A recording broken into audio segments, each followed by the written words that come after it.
Hi, Paul here, and I'm here at the iSMIT meeting, the International Society for Medical Innovation and Technology.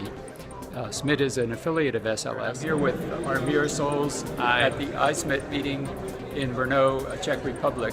And Amir, you've been one of the great innovators and surgeons who've combined both medical innovation and surgery in your career. Yes. And you just gave a great lecture on the pros and cons of innovation and what sort of things to look for. What can you tell the folks that couldn't be here that would help them, maybe surgeons who are interested in developing some new ideas and techniques? Well, I think the most important part is that failure is part of the deal, and that if you don't fail, it will never happen.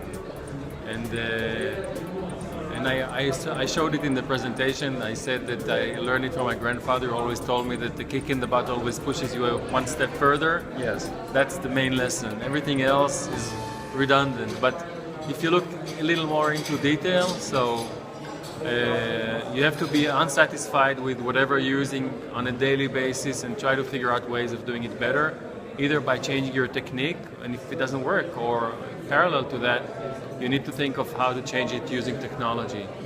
And if you have that, you can start working on projects to develop stuff that makes your practice better. That's all. And you've been successful and had a number of companies that have not been as successful, so I know that failure is an important part of success. Yes. And if there's a surgeon out there that has an idea but they've been a little discouraged when they presented that to other people, what would you say to them if they really feel in their heart this is something good and that would be useful? But the problem is it's not only the question if it's useful, but also can you bring it to the market? Can you make it into a product?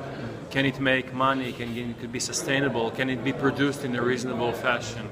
And for that, you need to discuss it with some more people, because only if you really strongly believe not only in the merits of your actual device, but in its potential to become a real product, is it when you should launch something that brings some money from your home and from friends, and convince people to invest.